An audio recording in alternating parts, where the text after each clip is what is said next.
afternoon, I'm Amy from the Beneficial Farms CSA blog, and welcome to my kitchen. Today my friend Paul is in town, and we had a lot of ripe brandywine tomatoes as well as some green ones, and we're talking about what we could make, and he has a great recipe that we're going to share with you today through this video presentation.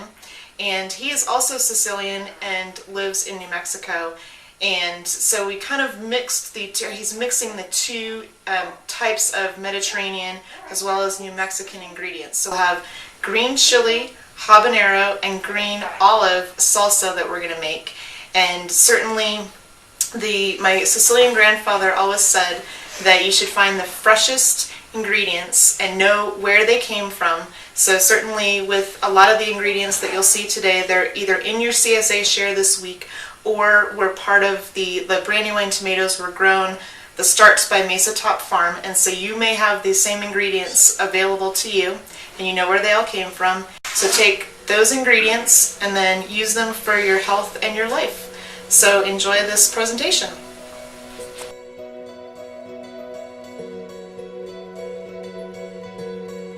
What you'll need for this habanero green chili salsa is cloves of garlic as well as garlic powder, 2 limes, habanero peppers, plenty of green chili. We'll definitely use more than that in the recipe, the pimento stuffed green olives, a red onion as well as scallions, and lots of tomatoes. We're going to use some green brandywine tomatoes, some of the ripe brandywines, as well as Romas that we grew in the garden this year. We're also going to be using balsamic vinegar and then salt to taste. Well, we're going to first start by making sauce, and I know you're thinking sauce is a little bit strange to go with salsa, but this is going to help keep the heat of our habaneros down and as well as make a good base. So what I usually do for sauce is, like the Sicilian way, you're going to score the bottom of your tomatoes. These are going to be brandywines that we're using for sauce, and then you're going to put them in a pan. And the reason that we're scoring them is that's going to get the skins off much easier.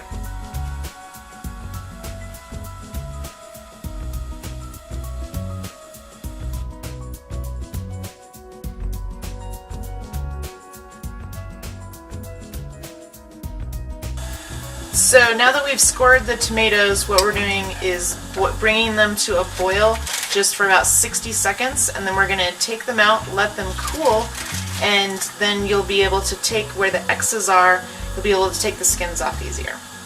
And we're going to take the scraps and put them in my composter so I can feed my pets the compost worms.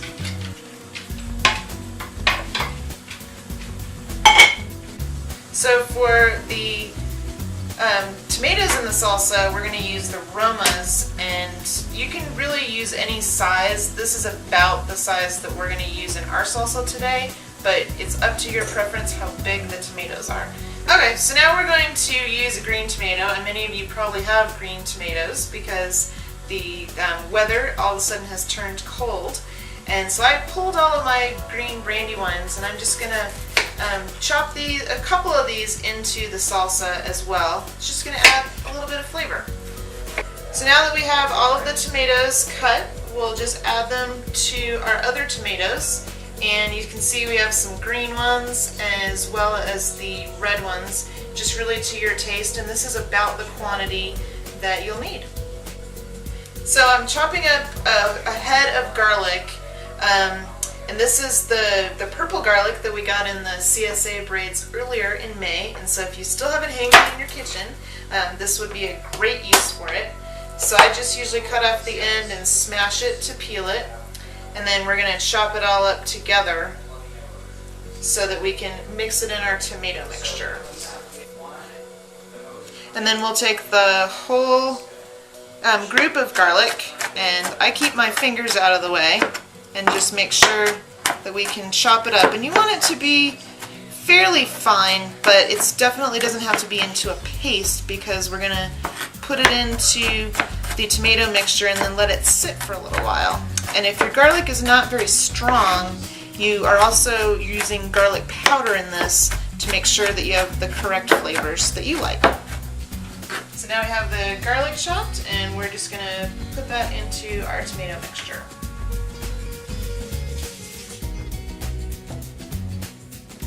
So now that the tomatoes have cooled, and I had pulled them out of the boiling water with tongs so that they can cool in a place that is not full of water. And then it's very easy to pull the skins off at this point. They just come right off, so that extra step and probably about 20 minutes that we took to boil the water is definitely worth it. And then you can actually just break the tomatoes right into the pan, and then you can pull out the stem. We also want to add all of the tomato juice in there. We're just going to add a little bit of salt and then a little bit of brown sugar to temper the acid taste.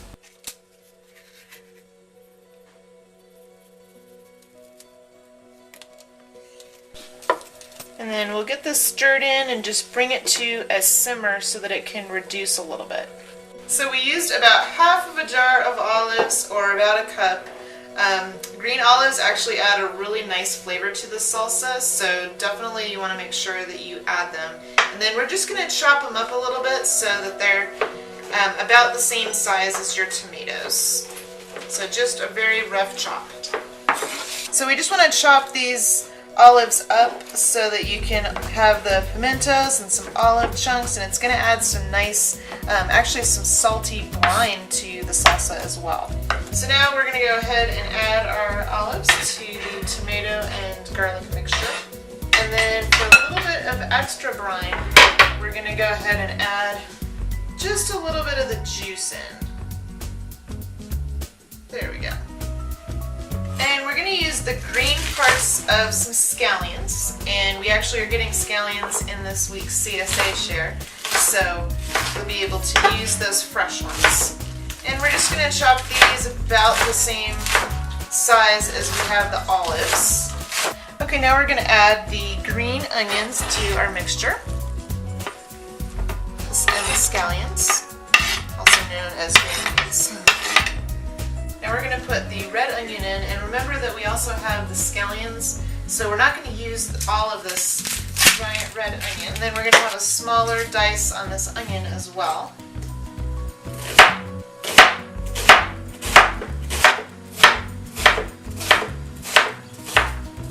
Woo-wee, we got a really strong one.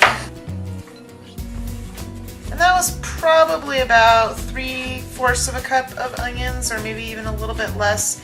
You can certainly do everything to taste in this recipe. So these are habanero peppers, and certainly very, very hot. So I'm actually going to use a fork while I'm cutting these so that I don't touch these. And then you want it to be very small, so a lot smaller than you've cut the other vegetables that have gone into the salsa. We're going to go ahead and put them into the mixture. And remember, we're also adding green chilies, so certainly we'll have both of the flavors in the salsa. So now we're going to add the green chili, and what we have is about 60 ounces of roasted, chopped, and frozen chilies. Certainly if you grew them this year or you bought them fresh at the farmer's market, you just want to have probably about 3 to 4 cups of them to your taste. We're just going to add this on into the mixture. So we transferred this to a larger bowl so that we can stir it. And then we're going to add the tomato sauce at this point. And we've left the tomato sauce slightly warm because that's going to really meld all the flavors and really bring out a lot of the scents in all of these wonderful vegetables. Okay, now we have our warm tomato sauce, which we're going to add in. And this is going to be a great thickener as well. And then we just need to stir this in. So we've cut our 2 limes in half, and we're just going to juice them straight into the mixture.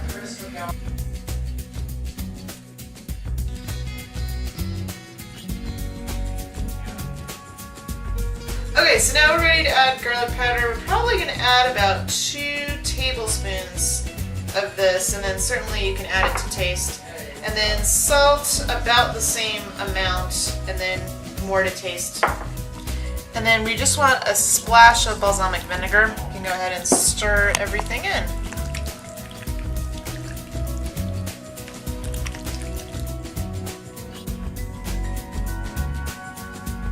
Now it's time for the important part, the tasting.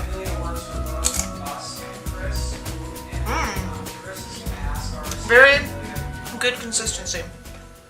So now we have canned some of the salsa, and we're going to keep the rest in the fridge. Now you could either put it in jars or containers in your refrigerator. It should keep for about 5 days fresh, or you could can it and make sure that you follow proper canning procedures because there are tomatoes in this. And enjoy!